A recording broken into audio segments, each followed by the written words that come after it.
आपका यूनिक प्रज्ञान यूट्यूब परिवार में मैं प्रज्ञान सा हार्दिक स्वागत करता हूं, वंदन करता हूं, अभिनंदन करता हूं। प्यारे साथियों, सुबह के 5 बज चुके हैं। जिस प्रश्नोत्तरी 50 का आप बेसब्री से करते हैं इंतजार, आपकी चहती प्रश्नोत्तरी 50 लेकर के आपके बीच उपस्थित हूं। जैसा कि आप जानते हैं, प्रश्नोत्तरी 50 का मुख्य उद्देश्य आपके अध्ययन का आपको रिवीजन कराना। वन लाइनर शैली में 50 महत्वपूर्ण प्रश्नों को प्रतिदिन सुबह सुबह आप करते हैं रिवाइज। इस रिवीजन श्रृंखला से जुड़ने के लिए साथियों, फटाफट वीडियो को लाइक और शेयर, चैनल पर पहली बार होंगे तो चैनल को सब्सक्राइब करके बगल में बने हुए बेल आइकन से ऑल बटन को प्रेस करना बिल्कुल न भूलें। आपके लाइक शेयर सब्सक्रिप्शन से हमको मिलता है पुनर्बलन ऐसी पाठचर्या लाने के लिए। तो मुझे उम्मीद है कि अपना प्यार दुलार स्नेह देंगे और वीडियो को ज्यादा से ज्यादा लाइक और शेयर करेंगे। तो साथियों, पाठचर्या प्रारंभ करें उससे पूर्व देखते हैं आज का सकारात्मक विचार। देखिए, पाठ्यक्रम कोई बड़ा नहीं होता है, आपके हौसले छोटे हो जाते हैं। दोस्त, उठो और हर सुबह शब्दों की साधना करो। कलम तुम्हारी तलवार है, संघर्ष में यही तुम्हारा हथियार है। तुम्हारे संघर्ष का सबसे बड़ा हथियार तुम्हारा अध्ययन, कलम और किताब है। इसी हथियार के द्वारा तुम अपनी जंग है, जो युद्ध है, उसको जीत सकते हो। और परीक्षा को देख करके घबराने वाले परीक्षा से घबराते रह जाते हैं, लेकिन प्रतिदिन थोड़ा थोड़ा करके पढ़ने वाले अपनी तैयारी को इस तरह बना लेते हैं कि परीक्षा कोई भी हो उसमें अपना परचम लहराते हैं। और हम ही आप में से कोई एक ऐसा होता है जो परीक्षा में टॉप भी करता है, और आप ही में से कोई ऐसा भी होता है जो परीक्षा को देख करके परीक्षा ही छोड़ देता है। तो साथियों, यह केवल मन के हारे हार, मन के जीते जीत है। सबसे पहले तो आपको अपना आत्मबल, मनोबल तैयार करना होगा कि you can do everything but how decide your self. तो साथियों, इसी मॉर्निंग कोट्स के साथ प्रारंभ करते हैं शायद प्रश्नोत्तरी 50 को, और देखते हैं आज प्रश्नोत्तरी 50 का पहला प्रश्न। पहला प्रश्न आपकी स्क्रीन पर। आधुनिक साहित्य की प्रवृत्तियां किसकी साहित्य इतिहास की रचना है? आधुनिक साहित्य की प्रवृत्तियां किसके द्वारा लिखी गई साहित्यिक रचना है, साहित्य इतिहास रचना है? जवाब हो जाएगा नामवर सिंह। दूसरा प्रश्न, दुखनी बाला नाटक के नाटककार कौन है? दुखनी बाला नाटक किसके द्वारा लिखा गया है? राधा कृष्ण दास को चुना आपने, तो सही जवाब हो जाएगा आपका।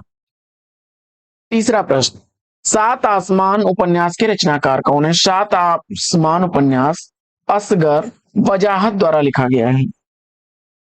प्रश्न संख्या 4, अंगद पैज के रचनाकार कौन है? काफी रिपीट होने वाली रचनाएं हैं। ईश्वर को चुना आपने, ईश्वर दास, तो राइट आंसर। अमृतलाल नागर का पहला उपन्यास कौन सा है? जवाब में आपने महाकाल को चुना, तो राइट आंसर। अगला प्रश्न है कि अहम ब्रह्मास्मि किसकी प्रसिद्ध कहानी है? तो अहम ब्रह्मास्मि यह भीष्म शाहनी की प्रसिद्ध कहानी है। सप्तपर्णा दीपशिखा के रचनाकार कौन है? तो सप्तपर्णा और दीपशिखा महादेवी वर्मा की रचना है। आठवां प्रश्न है कि खजुराहो का शिल्पी किस नाटककार की रचना है? खजुराहो का शिल्पी शंकर शेष की रचना है। नौवां प्रश्न, इलाचंद्र जोशी की प्रथम कहानी कौन सी है? इलाचंद जोशी की पहली कहानी सजनवा है। प्रश्न संख्या 10 है कि 1226/7 1226/7 एकांकी के एकांकीकार कौन है? 1226/7 एकांकी किसके द्वारा लिखी गई है? मोहन राकेश। प्रश्न संख्या 11 है कि प्रलय सृजन जीवन के गान के रचनाकार कौन है? प्रलय सृजन जीवन के गान यह रचना लिखी गई है शिव मंगल सिंह सुमन द्वारा। 12वां प्रश्न है कि लव सेना आस्तीन के सांप किसकी एकांकी है? तो लव सेना आस्तीन के सांप दोनों ही एकांकियां कृष्ण किशोर श्रीवास्तव की हैं। 13वां प्रश्न है ध्रुव चरित के रचनाकार कौन है? ध्रुव चरित मलुक दास की रचना। एकांकी संकलन हवालात के लेखक कौन है? हवालात एकांकी संकलन किसका है? जवाब हो जाएगा सर्वेश्वर दयाल सक्सेना का। रसिकानंद कवि दर्पण किसकी कृतियां हैं? रसिकानंद और कवि दर्पण ग्वाल कवि की रचनाएं हैं। 16वां प्रश्न है कि सिद्धांत पंचाध्यायी के रचनाकार कौन है? सिद्धांत पंचाध्यायी का रचनाकार आपने नंददास को चुना, राइट आंसर। 17वां प्रश्न है कि कवि वचन सुधा का प्रकाशन वर्ष क्या है? कवि वचन सुधा का प्रकाशन वर्ष आपने 1868 ईस्वी में प्रकाशित होने वाला पत्र भारतेंदु हरिश्चंद्र इसके संपादक थे। जयशंकर प्रसाद द्वारा लिखा गया अंतिम नाटक कौन सा है? जयशंकर प्रसाद द्वारा लिखा गया अंतिम नाटक ध्रुव स्वामी है। प्रश्न संख्या 19 है कि प्रेत की छाया, परदेश की रानी, जिप्सी उपन्यासों के लेखक कौन? प्रेत की छाया, परदेश की रानी और जिप्सी तीनों ही उपन्यास इलाचंद्र जोशी द्वारा लिखे गए हैं। 20वां प्रश्न, कहन श्याम संदेश एक मैं तुम पे आयो, यह पंक्ति किस रचनाकार की है? कहन श्याम संदेश एक मैं तुम पे आयो, यह पंक्ति किस रचनाकार की है? जवाब हो जाएगा नंद दास की। 21वां प्रश्न है कि सबसे बड़ा सिपहिया और शब्दबद्ध किसका उपन्यास है? सबसे बड़ा सिपहिया शब्दबद्ध वीरेंद्र जैन के उपन्यास है। 22वां प्रश्न है कि मैं उस जनपद का कवि हूं के रचनाकार कौन है? मैं उस जनपद का कवि हूं त्रिलोचन की रचना है। वासुदेव सिंह इनका पूरा नाम था। हिंदी का पहला राजनीतिक नाटक किसे माना जाता है?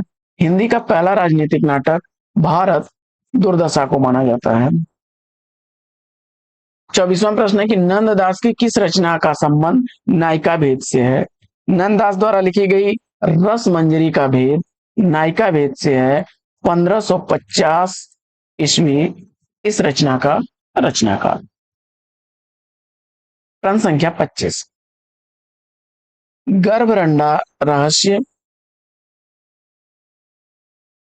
किसके द्वारा लिखी गई रचना है? गर्भगंडा रहस्य नाथुराम शर्मा शंकर द्वारा लिखी गई,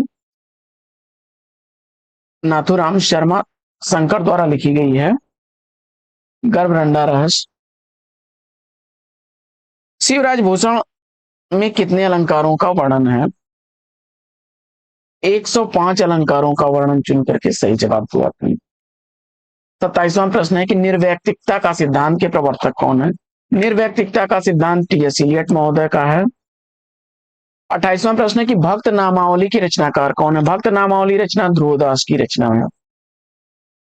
28 इसके बाद प्रश्न संख्या 29 कि जशोदा कहाँ कहो हो बात, तुम्हारे सुत के कर्तव्य मोह पे कहे नहीं जात, यह पंक्ति किसकी है? जवाब हो जाएगा चतुर्भुज दास की। प्रश्न संख्या 30 है कि रस सूत्र की व्याख्या करते हुए अभिव्यक्तिवाद की स्थापना किस आचार्य ने की?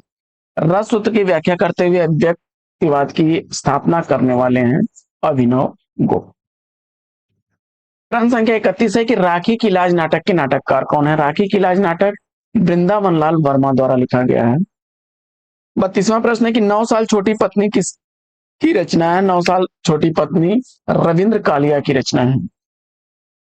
33वां प्रश्न है कि उखड़े हुए लोग उपन्यास के लेखक कौन है? उखड़े हुए लोग उपन्यास लिखा गया है राजेंद्र यादव द्वारा। 34वां प्रश्न है कि जैसी पहले कवि हैं सूफी बाद में, यह कथन किसका है? जैसी पहले कवि हैं सूफी बाद में, यह विजय देवनारायण शाही का कथन है। 35वां प्रश्न है कि प्रबंध चिंतामणि के रचनाकार कौन है? प्रबंध चिंतामणि का रचनाकार मेरुतुंग आचार्य को चुना आपने, तो राइट आंसर। प्रश्न संख्या 36 है कि जंगल जहां शुरू होता है किसका उपन्यास है? जंगल जहां शुरू होता है संजीव का उपन्यास है। प्रश्न संख्या 37 है कि श्रीलाल शुक्ल द्वारा लिखा गया पहला उपन्यास कौन सा है? श्रीलाल शुक्ल द्वारा लिखा गया पहला उपन्यास अज्ञात वासु। प्रश्न संख्या 38 है कि कर्मनाशा की हार कहानी के लेखक कौन है? कर्मनाशा की हार कहानी शिव प्रसाद सिंह द्वारा लिखी गई है। अगला प्रश्न है कि अलंकार तिलक के ग्रंथ के रचनाकार कौन है? अलंकार तिलक यह ग्रंथ लिखा गया वाघ भट्ट द्वारा। प्रश्न संख्या 40 है कि प्रिया नीलकंठी निषाद बांसुरी निबंध के निबंधकार कौन है? प्रिया नीलकंठी निषाद बांसुरी दोनों ही निबंध लिखे गए हैं कुबेरनाथ राय द्वारा। अगला प्रश्न है कि पाजेब अपना अपना भाग्य कहानी किसकी है? पाजेब अपना अपना भाग्य दोनों ही कहानियां जैनेन्द्र की हैं। अग्निबीज किस विधा की रचना है? तो अग्निबीज मार्कंडे द्वारा लिखा गया उपन्यास है। भारत सौभाग्य नाटक के नाटककार कौन है? भारत सौभाग्य नाटक बद्रीनारायण चौधरी प्रेमगन का है। अगला प्रश्न है कि राह के दीपक मेधावी के रचनाकार कौन है? तो राह के दीपक मेधावी रांगे राघव की रचना। प्रश्न संख्या 45 है, लहर और चट्टान एकांकी के लेखक कौन है? तो लहर और चट्टान एकांकी विश्वम्भर मानव की है। करुणा कादम्बनी राष्ट्रवीणा किस कवि की रचनाएं हैं? करुणा कादम्बनी राष्ट्रवीणा गया प्रसाद शुक्ल स्नेही की रचनाएं हैं। कवि कल्पद्रुम के रचनाकार कौन है? कवि कल्पद्रुम श्रीपति द्विजदेव की रचना है। लाल चुनर किस रचना की रचनाकार की लाल चुनर रचना के रचनाकार कौन है? तो रामेश्वर शुक्ल अंचल। अमृत बाजार पत्रिका की स्थापना किसने की? तो अमृत बाजार पत्रिका शिशिर कुमार एवं मोतीलाल घोष की है। देहरी के पार किसका उपन्यास है? देहरी के पार उपन्यास विवेकी राय का है। तो साथियों, प्रश्नोत्तरी 50 कैसी लगी कमेंट्स करके जरूर बताइए। आज की प्रश्नोत्तरी 50 में लेते हैं पर विराम, फिर मिलेंगे आपसे अगले वीडियो में एक नए प्रश्न, एक नया टॉपिक, एक नए अंदाज में। तब तक के लिए लेते हैं आपसे विदा। आपका जीवन मंगलमय हो। बेस्ट विशेष बेस्ट ऑफ लक। जय हिंद।